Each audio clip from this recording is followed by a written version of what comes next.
é das mais significativas. Verifica-se quando a multidão de quase 5.000 pessoas tem necessidade de pão, no isolamento da natureza. Os discípulos estão preocupados. Filipe afirma que 200 dinheiros não bastarão para atender à dificuldade imprevista. André conduz ao mestre um jovem que trazia consigo 5 pães de cevada e 2 peixes. Todos discutem.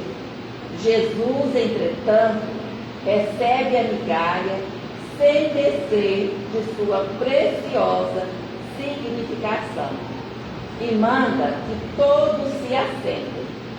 Pede que haja ordem, que se faça harmonia e distribui o recurso com todos maravilhosamente. A grandeza da lição é profunda. Os homens esfomeados de paz reclamam a assistência do Cristo. Falam nele, suplicam-lhe socorro, aguardam as manifestações. Não conseguem, todavia, estabelecer a ordem em si mesmos para a recepção dos recursos celestes. Misturam Jesus com as suas imprecações, suas ansiedades loucas e seus desejos criminosos. Naturalmente se desesperam, cada vez mais desorientados, porquanto não querem ouvir o convite à calma, não se assentam para que se faça a ordem, persistindo em manter o próprio desequilíbrio.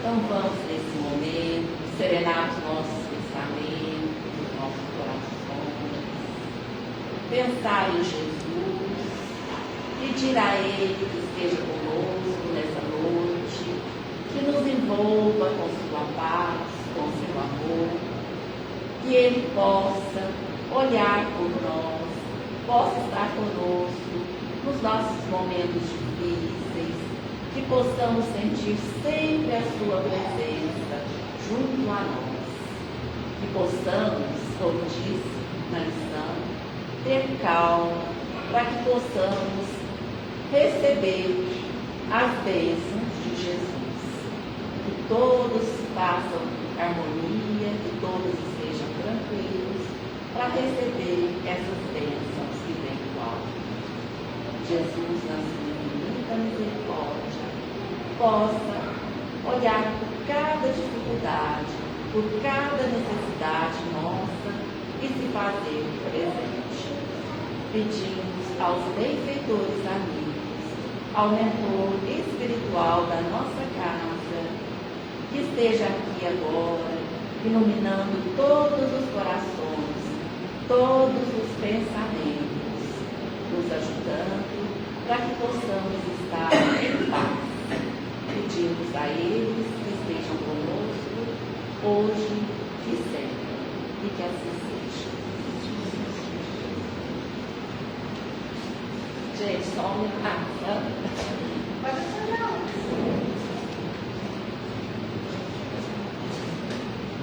Pessoal, boa noite. Nós tivemos um imprevisto com o palestrante. Não sabemos o que houve, mas ele é uma pessoa muito responsável, deve ter sido uma coisa que impossibilitou ele de avisar. Então hoje vocês vão ter que me aguentar. Hoje a palestra é por minha conta, eu não preparei um tema, mas para falar de Jesus não é difícil, né, gente? Então, vamos começar nossa palestra em nome de Jesus. Espero que todos nós tenhamos o coração aberto para receber as palavras, que com certeza a espiritualidade vai incluir, para que a gente dia a dia, para que a gente possa melhorar a nossa condição íntima perante o Pai, né, gente? Então, eu estava pensando ali fora, o que eu ia falar para vocês? E eu gosto muito do livro Paulo e Estevão. Eu não sei se alguém aqui já leu, se não leu, eu recomendo, que é excelente. É a história do apóstolo Paulo, a quem o cristianismo deve grande parte da sua propagação no mundo. Porque Paulo, ele antes era Saulo de Tarso. De Tarso porque ele nasceu na cidade de Tarso, uma cidade antiga. Naquela época a gente só tem notícia ali daquela parte da Ásia, da Europa, onde aconteciam as coisas, né? No Egito. Então, o Saulo, ele originalmente ele foi criado e educado para ser um rabino, né? Ele era um doutor da lei do Antigo Testamento. Porque eu não sei se todos sabem, a religião judaica, que também o cristianismo deve muito, mas eles só observam o Antigo Testamento. Então eles têm as sinagogas, têm os rabinos, como a igreja católica tem os padres, a evangélica tem um pastor, né? Só que eles estudam muito. E naquela época a criança já crescia naquele ambiente para ser educada naquela linha de raciocínio ali, para ela ser um doutor da lei. Geralmente era só para os homens. E ele cresceu aprendendo o Antigo Testamento. Então, e Saulo, ele era uma pessoa muito pura, muito rigorosa na sua crença. Ele não se desviava daquilo ali. Por isso, quando Jesus veio, ele não conheceu Jesus em carne, né? Ele conheceu Jesus depois em espírito, as ideias que Jesus deixou para nós. Mas Saulo, ele teve uma dificuldade enorme de aceitar Jesus Cristo, de aceitar as ideias de Jesus. Porque o povo judeu, eles esperavam um Salvador que ia retirar eles do jugo dos romanos. Porque naquela época, os romanos eram os grandes conquistadores. Eles conquistaram, escravizaram vários povos ali naquela região.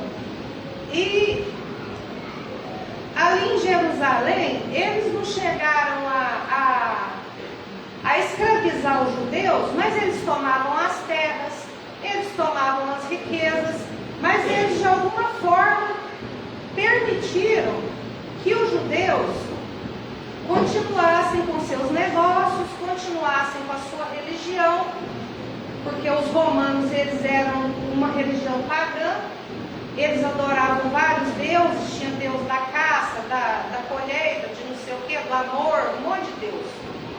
E o judeu não, o judeu sempre teve o Deus único, que graças a eles também a gente herdou isso, né?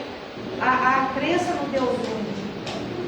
Porque hoje a gente sabe que Deus é um só, né? Apesar de vários de nós enxergar de diversas formas. Então, o Saulo, ele cresceu aprendendo aquilo ali e sabia que ele ia ter que repassar aquele conhecimento todo para os outros povos, né? Para os outros judeus, porque os romanos não se importavam com aquilo. E os gentios, que eram os não-judeus, eles também não se importavam em ensinar. Então era assim, meio que uma religião meio fechada. E um belo dia, o Saulo conheceu Abigail. Abigail era irmã de Jesiel, que eram também judeus. Só que eles foram perseguidos, porque o pai deles, um romano, simplesmente tomou as terras dele, e o pai dele, muito revoltado, colocou fogo na vegetação E matou gente, matou animal, empregados desse romano. E eles descobriram que foi o velhinho, levaram ele para ser torturado, para ser preso. E com isso o Gesiel foi defender o pai, foi preso também e torturado. Ele não morreu por graça divina, porque ele tinha uma missão, o Gesiel. E aí ele conseguiu sair da prisão, mas ele foi para as galés. As galés eram barcos, não sei se alguém já viu naquele filme antigo, aqueles barcos que saíam aqueles remos assim. Aquilo lá eram os escravos remando para impulsionar os barcos para ir onde eles queriam, né? Onde os senhores queriam. E aí o Gesiel foi ser escravo num barco. A maioria deles morria ali dentro, porque eram mal alimentados, adoeciam, não descansavam direito, e o trabalho era exaustivo. Então, a maioria acabava morrendo, e eles iam sendo substituídos, porque era escravo. Era pior que um bicho para os romanos, né? Os conquistadores. Então, o Gesiel, ele era muito bom. E aí ele começou a mudar o comportamento das pessoas. E o capitão do barco pegou confiança nele, e um certo dia, um alto graduado romano estava no barco a caminho de um lugar para outro, lá que eu não lembro agora o nome dos portos. E ele adoeceu, ele pegou uma doença que na época era como, vamos falar, acho que era mais ou menos parecido com a varíola, pelo relato no livro. E ninguém queria aproximar do homem, porque era muito contagioso. E todo mundo acabava morrendo. Não tinha notícia de alguém ter escapado daquela doença. E aí o capitão sabia do coração bom do Gesiel, não podia jogar o graduado romano no mar, como eles faziam com os escravos que adoeciam. E aí ele destacou o Gesiel para cuidar dele. E o Gesiel cuidou, o homem sarou, só que o Gesiel contraiu a doença. E aí eles iam jogar ele ao mar. Mas o homem ficou tão grato que ele falou: não, nós não podemos fazer isso. Aí vamos colocar ele num barco à noite, sem ninguém saber, combinou com o capitão e alguns marinheiros lá. Colocaram ele num barco, vestiram ele, colocaram algum dinheiro, se não me engano, na roupa dele, e deixaram ele na praia. No outro dia de manhã, ele lá delirando de febre, doente, e uns assaltantes roubaram, parece que a roupa dele, o dinheiro dele, e aí alguém ficou com pena e levou ele para uma pensão, ou foi o dono da pensão que recolheu ele, e naquela época já tinha a casa do caminho, que era a casa de Pedro, que Jesus orientou Pedro a ajudar as pessoas, e Pedro abriu aquela casa, que era a casa onde iam os leprosos, as pessoas que não tinham família, que era abandonada, todo o escolho da sociedade da época ia para essa casa do caminho. Eles ajudavam. E aí, por coincidência, eles estavam passando naquela cidade. E aí o dono da pensão pediu para levar o Gesiel. Levaram. Aí o Gesiel foi cuidado, ele sarou. E ele não conhecia Jesus. Ele conhecia o Velho Testamento. Era o que ele estudava, porque ele era judeu também. E aí, conversando com Pedro, com os outros apóstolos ali, né? Ele leu os escritos que tinha sobre Jesus, quando Jesus passou por aqui, né? E aí ele ficou encantado, e ele queria conhecer mais, e ele se sentiu muito tocado, porque ele entendeu que aquele era o Salvador, né? Que não era aquele Salvador que os judeus estavam esperando ainda. Porque quando Jesus veio, eles não acreditavam que ele era o Salvador. Achou que era um profeta de segunda categoria, né? Por quê? Porque eles esperavam um Deus vingador, que viesse acabar com o inimigo. Eles não esperavam uma pessoa falando de amor, de perdão, de abraçar o inimigo, né? Eles não esperavam nada disso. E aí não acreditaram nele. Enfim, Gesiel leu os escritos e ficou maravilhado com aquilo. E ele começou a estudar, e começou a falar, e começou a atrair gente, e começou a atrair atenção. Começou a atrair a atenção dos judeus, das autoridades judaicas. E começou a causar desconforto, porque muitos judeus ricos que passavam por algum problema, porque a gente geralmente descobre Jesus pela dor, né? Quase nunca é pelo amor. Então esses judeus, eles começaram a migrar do judaísmo para o cristianismo nascente na época.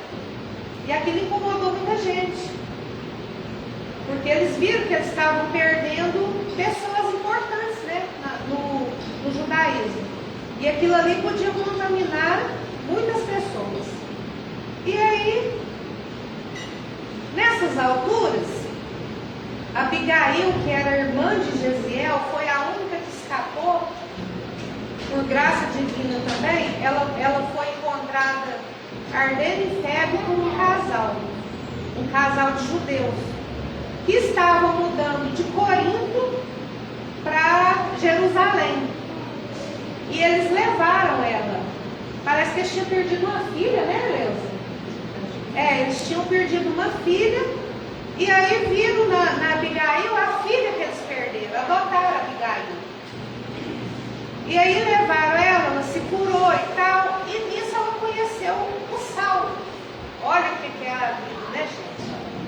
As coincidências da vida. Conheceu o Saulo. E aí se apaixonaram. Iam casar. E aí estava tudo preparado, já casamento marcado, festas. A Abigail muito compassiva, muito amorosa com o Paulo, porque ele era intempestivo, ele era meio nervoso, né? E ela conseguia acalmar a tempestade no coração do Paulo, sempre, do Saulo.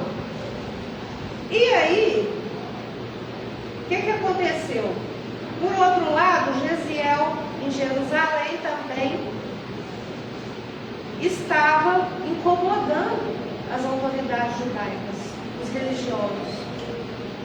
E aí Paulo, que era Saulo ainda, começou a querer saber quem que era o Gesiel. Só que, quando Gesiel conheceu os escritos sobre Jesus, contou para o Pedro a história dele, ele foi totalmente sincero, contou tudo que tinha acontecido, como que ele tinha chegado até ali.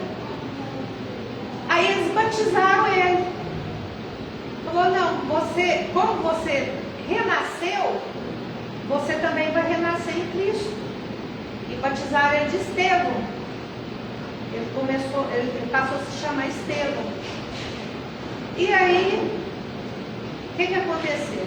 O Saulo foi lá saber quem que era esse Estevão que estava perturbando tanta gente. Inclusive, o mestre do Saulo, o Gamaliel, que já era bem idoso, que tinha ensinado tudo para o Saulo ia ocupar o lugar dele na sinagoga.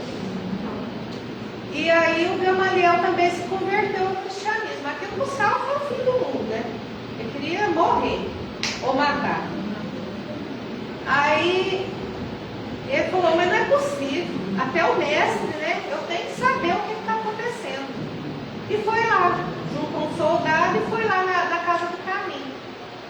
E chegou lá, o Estevão estava pregando para aquelas pessoas, né? Os leprosos, os doentes, aquelas crianças maltrapilhas, gente que ficava só o esqueletinho lá morrendo de fome. quis debater com o Estevão. Só que o Estevão, ele era puro amor e misericórdia. E tudo que ele falava com amor, mas ele falava com firmeza, ele falava com certeza daquilo que ele estava dizendo. E tudo que o Paulo falava, que o Saulo falava, ele rebatia e de uma forma assim, totalmente convincente, que não tinha como refutar aquilo ali. E o Paulo o ódio dele foi crescendo, foi aumentando, foi crescendo, e a partir daí ele começou a perseguir os cristãos. Aí iniciou uma perseguição imensa aos cristãos, imensa. E aí foi até ele prender o Estevão, e o Estevão, naquela época, as pessoas eram mortas, apedrejadas. Era uma das formas de matar, né? E aí o Estevão ia ser apedrejado. E aí, para brilhantar a ocasião, olha a mentalidade, né, gente? Assistir um apedrejamento, coisa mais horrível do mundo. E pensar que nós todos estivemos lá, hein? Ninguém escapou não, viu, gente? Aí o Saulo chamou Abigail para assistir o apedrejamento do Estevão, que era o Gesiel, o irmão dela. E ela sempre falava do Gesiel para o Saulo, e o Saulo revirou o mundo caçando esse Gesiel. Mas quem disse que achou? Como que achava?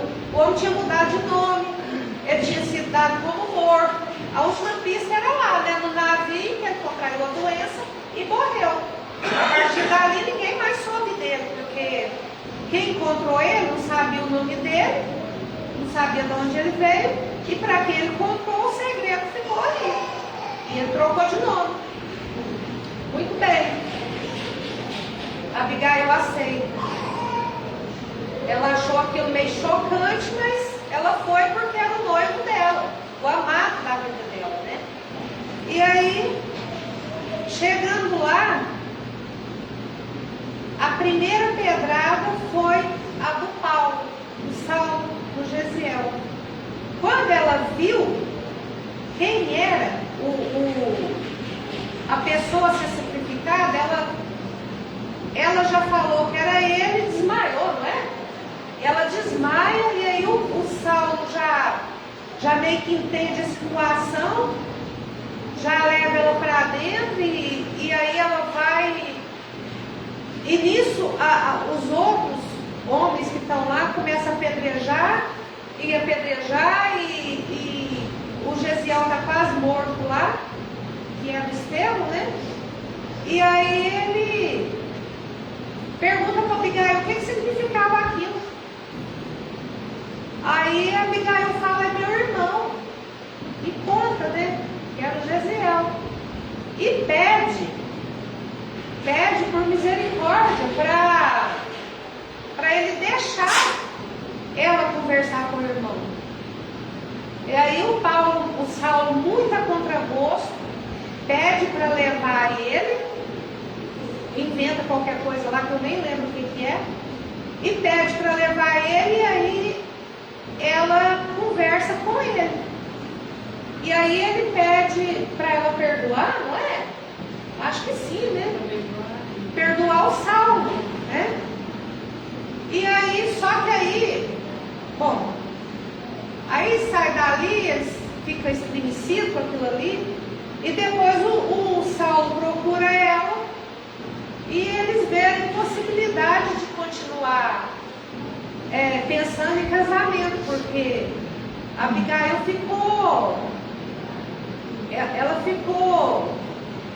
adoeceu com aquilo ali, né? Mas ela não queria, ela ainda queria casar, só que ele não quis.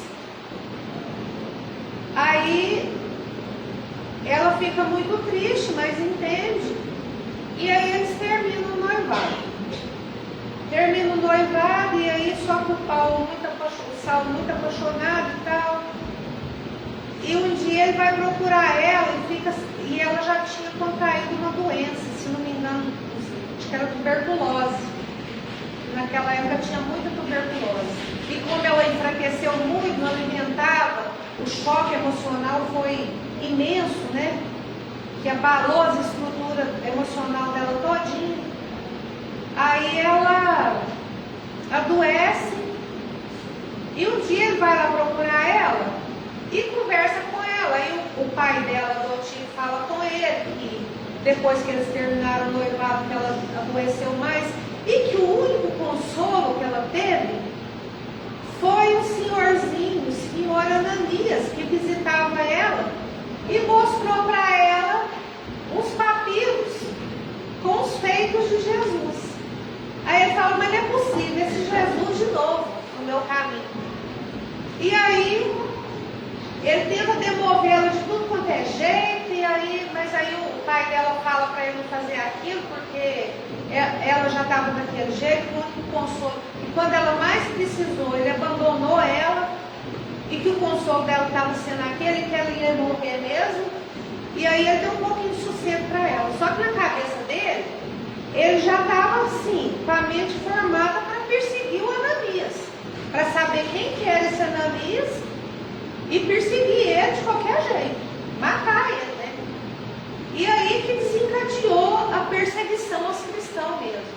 Aí perseguiu lá na casa do caminho, e prendeu que tanto de gente torturada, e foi aquele êxodo de Jerusalém, porque o povo ficou tudo com medo, juntava as trouxinhas e queria ir embora, né? Porque senão ia morrer.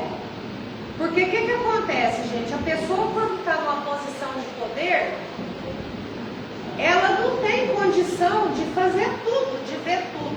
Ela delega responsabilidades. E nem sempre quem recebe essas responsabilidades, ele tem a envergadura moral para poder fazer a coisa da maneira que é certa. A maioria não tem. Então, naquela perseguição aconteceu muita coisa, muitas mortes, muitos espólios de bens, muitos estupros, que o Saulo nem tinha conhecimento. Mas isso tudo foi para as costas dele, porque quem começou foi ele. E aí, bom, né? Ele vai, Abigail morre. Abigail morreu e aí ele ficou revoltado. Ele não queria saber de mais ninguém, ele só queria saber de perseguir esse Jesus que tinha tirado tudo dele. E aí, tá de olho no relógio que eu falo demais.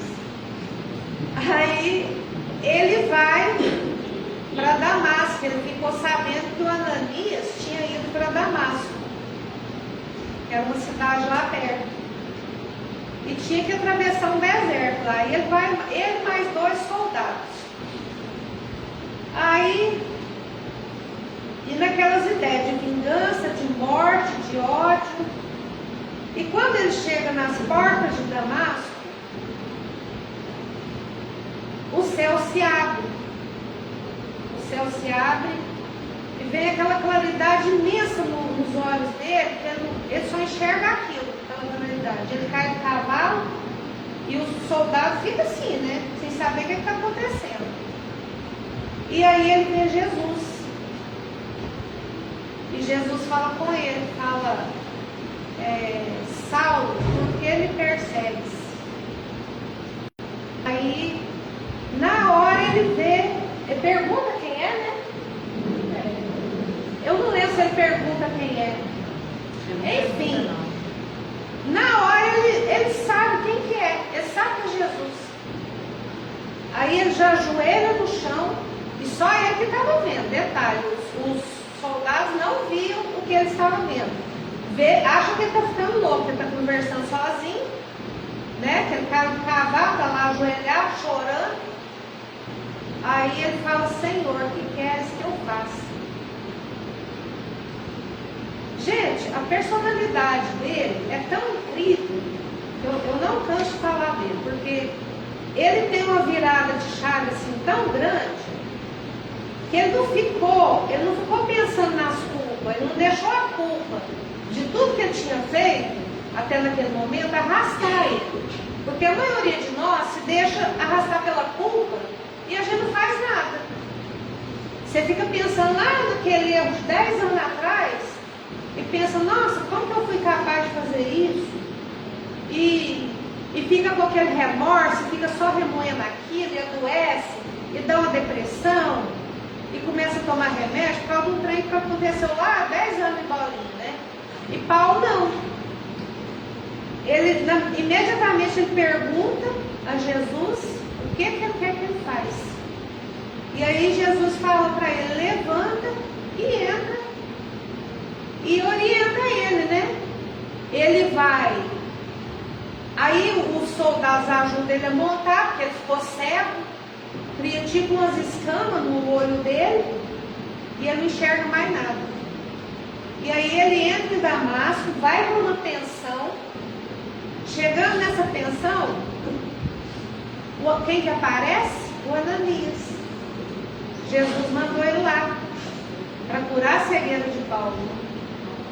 E aí, quando Ananias começa a orar e fazer o que Jesus pediu, as escamas caem e a visão dele volta. E aí ele vai numa reunião cristã que está tendo na casa de uma lavadeira lá.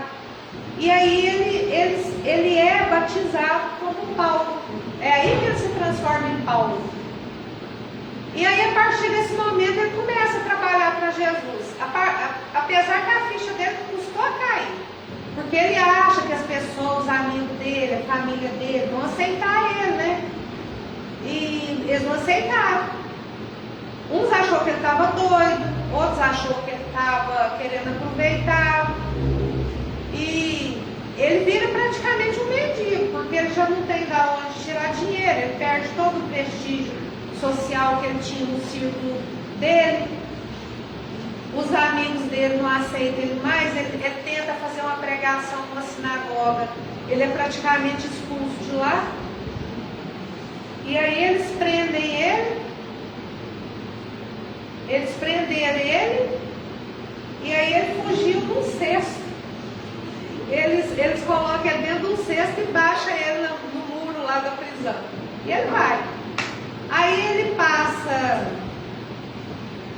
ele passa 3 anos no deserto.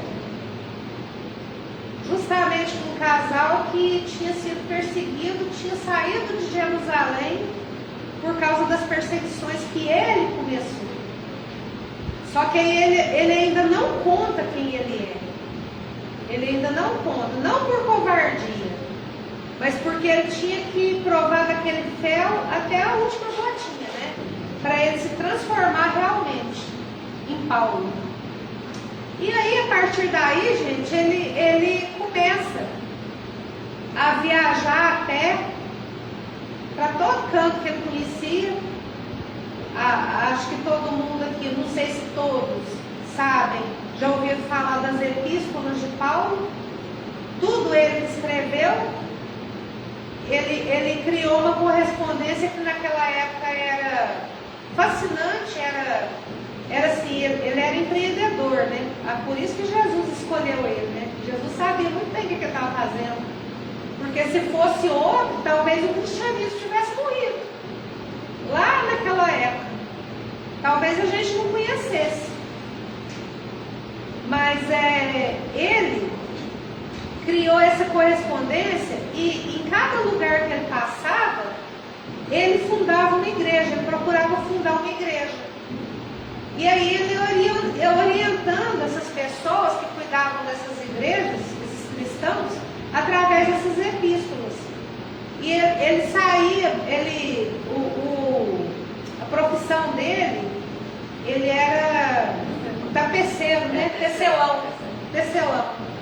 Ele trabalhava com couro.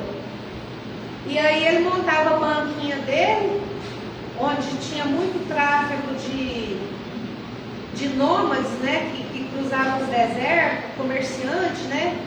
E consertava as coisas dos nômades, dos viajantes, para ganhar dinheiro e revertir tudo para as igrejas. Foi assim, e através de doações, de pessoas que ajudavam, pessoas judeus ricos, não só judeus, romanos também, ricos que se convertiam ao cristianismo. E ele ia pegando aquele dinheiro e ia fundando igreja, ia mantendo as igrejas. E assim foi. Olha para vocês verem como o cristianismo nasceu. É bonito demais a história do Paulo. Então, o que a gente traz dessa lição do Paulo? Primeiro, que eu tiro para mim, nunca me deter nos meus erros do passado. É difícil? É muito difícil. É muito difícil a gente não ter remorso de coisas que a gente fez. Mas a gente tem um consolo. O que você fez há 10 anos atrás, você não faz hoje mais porque você já tem o conhecimento. Se você faz com conhecimento, você sabe que a sua carga vai ser muito maior. Porque, gente, Deus não pune. O que pune é a nossa consciência. A gente traz na nossa consciência o código ético da vida. A gente entende isso aí. E à medida que a nossa consciência vai despertando, a gente vai percebendo esses erros e a gente não retorna naquilo ali mais. Então, a primeira lição é isso: não se deter nos erros do passado. A segunda lição, gente, que eu tiro de Paulo, é que a gente precisa ser decisivo naquilo que a gente faz. A gente precisa ter coragem. Mesmo que o mundo esteja contra nós, se Cristo estiver com nós, gente, a gente precisa ter coragem para enfrentar a opinião alheia. Porque no fim do dia, a nossa caminhada é individual. Paulo entendeu isso, que a caminhada dele era individual, que ele tinha que percorrer aquele caminho. Inclusive, ele morreu de forma violenta, ele morreu quase que no anonimato, né? Ele não foi assim um mártir do Cristo como foi Pedro. Pedro que foi esquartejado? Não, ele foi de cabeça para baixo, né? Assim, ele não foi lá para o Coliseu ser comido por um leão, não puseram ele numa cruz e queimaram ele, não. Ele morreu quase que no anonimato, parece que esfaqueado, né? Cortou a cabeça, né? Mas assim, foram soldados comuns, não teve assim nada de extraordinário na morte dele. Mas ele entendeu que ele nunca quis ser maior que Cristo, ser maior que ninguém. Ele foi um servo tão perfeito que ele sabia que a humildade dele é que ia levar ele.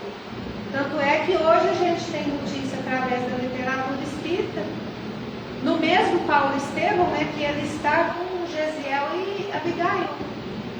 Né? Eles se encontraram no plano espiritual, inclusive quando ele tinha fases muito difíceis nessa jornada terrena dele, ele em estado de êxtase, ele conversava com Abigail, conversava com Gesiel, e eles animavam ele a prosseguir, porque ele teve também para entregar os pontos. Foi muito difícil. Ele foi apedrejado, ele foi espancado, ele foi caluniado. Aconteceu um monte de coisa com ele. Então, para a gente seguir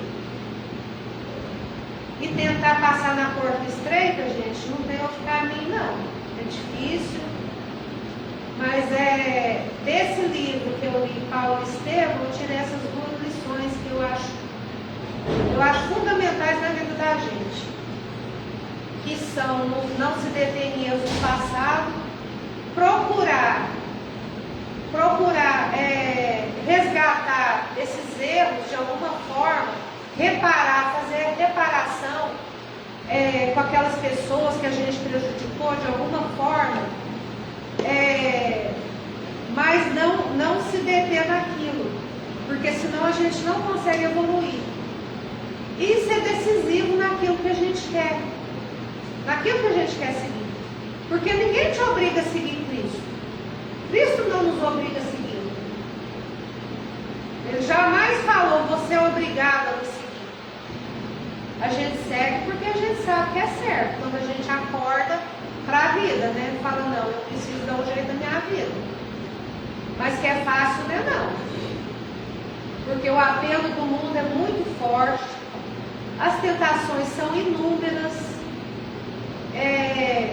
Eu conheço o Espiritismo há muitos e muitos anos. Mas falar que eu sou praticante mesmo, deve ter o quê? Uns 20 anos, eu estou com 58 anos. Vocês veem, ó.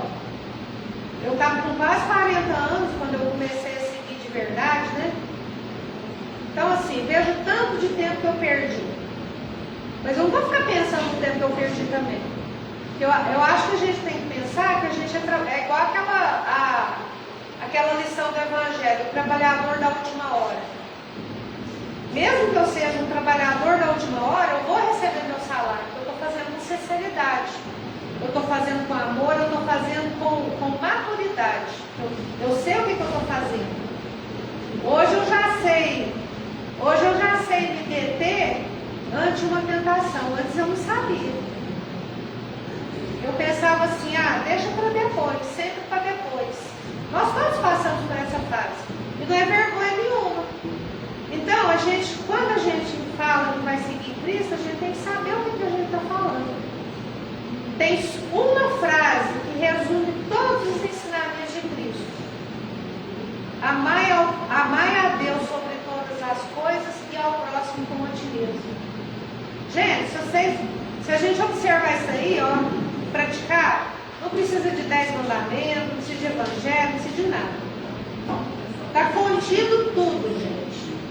Então, façam dessa frase a frasezinha de cabeceira de todo mundo, que um dia a gente chega lá.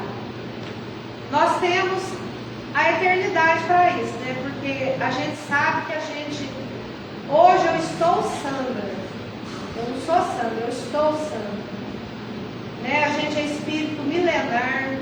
A gente já veio e vamos vir várias vezes ainda. Mas a gente tem que entender que quanto mais cedo a gente tiver essa virada de chave igual o Paulo de Tarso teve, melhor para nós.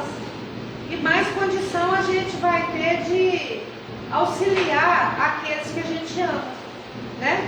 Que é o que importa. O que importa na vida é o amor, né? Não é dinheiro, não é passeio, não é poder, nada disso. O que importa é o amor no fim do dia. Então, quem nos ama mais que tudo? Jesus. Nós temos que ver isso como uma obrigação? Não. Nós temos que ver isso como uma alegria que nós estamos dando para o nosso Pai, que é Deus. Então é isso, gente. Essa é a mensagem que eu tinha para vocês hoje. E quem não leu, procura ler Paulo de Tarso. Ali na biblioteca tem ele em PDF na internet, para quem gosta de ler na internet. Pode imprimir também, que o PDF é gratuito. Então, assim, hoje, graças a Deus, a gente tem, não precisa ser igual o Paulo de Tarso, né? Ficar andando a pé, passando fome, debaixo de chuva, de sol, para propagar a palavra do Cristo, né? Porque, inclusive, a maior caridade que a gente faz ao Espiritismo é a propagação do mesmo, né, Luiz? A nossa missão é essa, propagar a palavra de Jesus. Então é isso, gente. Vou encerrar, porque já deu o horário. Passei, né, Leus? Eu espero que não tenha aborrecido vocês. Muito obrigada. Vamos pensar nisso que a Sandra falou. Não vamos ficar pensando nos erros passados. Para quê, né? Vamos fazer diferente agora, né? Vamos fazer diferente. Melhor, né? Ué. Não estamos aqui para acusar ninguém, né? Legal. É só para ajudar.